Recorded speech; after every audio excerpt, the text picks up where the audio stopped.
ಶುಭೋದಯ, ನಮಸ್ಕಾರ.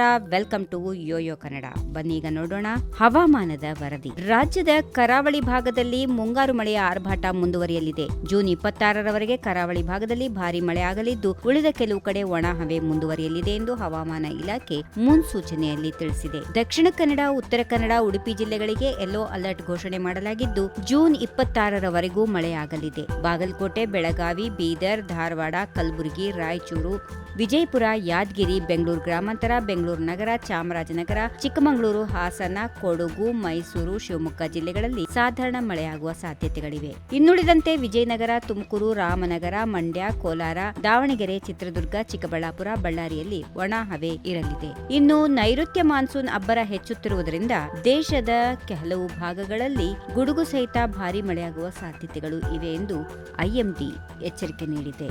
ಜಾರ್ಖಂಡ್, ಬಿಹಾರ್, ಒಡಿಶಾ, ಮಧ್ಯಪ್ರದೇಶ ಮತ್ತು ಛತ್ತೀಸ್ಗಢ ರಾಜ್ಯಗಳಲ್ಲಿ ಮಾನ್ಸೂನ್ ಮಳೆ ಅಬ್ಬರಿಸಲಿದೆ. ಉತ್ತರಾಖಂಡ್, ಹಿಮಾಚಲ್ ಪ್ರದೇಶ, ಉತ್ತರ ಪ್ರದೇಶ ಮತ್ತು ಪೂರ್ವ ರಾಜಸ್ಥಾನದ ಕೆಲವು ಭಾಗಗಳಲ್ಲಿ ಮಳೆಯಾಗುವ ನಿರೀಕ್ಷೆ ಇದ್ದು, ಕೆಲವು ಪ್ರದೇಶಗಳಲ್ಲಿ ಅತಿ ಹೆಚ್ಚು ಮಳೆಯಾಗುವ ಸಾಧ್ಯತೆಗಳು ಕೂಡ ಇವೆ. ಇನ್ನು ಮಳೆಯೊಂದಿಗೆ ಗಂಟೆಗೆ 50 ಕಿಲೋಮೀಟರ್ ವೇಗದಲ್ಲಿ ಗಾಳಿ ಬೀಸಬಹುದು. ದಕ್ಷಿಣ ಭಾರತದ ಕೇರಳ, ಕರಾವಳಿ ಕರ್ನಾಟಕ, ಆಂಧ್ರಪ್ರದೇಶ, ತೆಲಂಗಾಣ ಮತ್ತು ರಾಯಲಸೀಮದಲ್ಲಿ ಗಂಟೆಗೆ 60 ಕಿಲೋಮೀಟರ್ ವೇಗದಲ್ಲಿ ಬಿರುಗಾಳಿ ಬೀಸಿ ಮಳೆಯಾಗುವ ಸಾಧ್ಯತೆಗಳಿವೆ.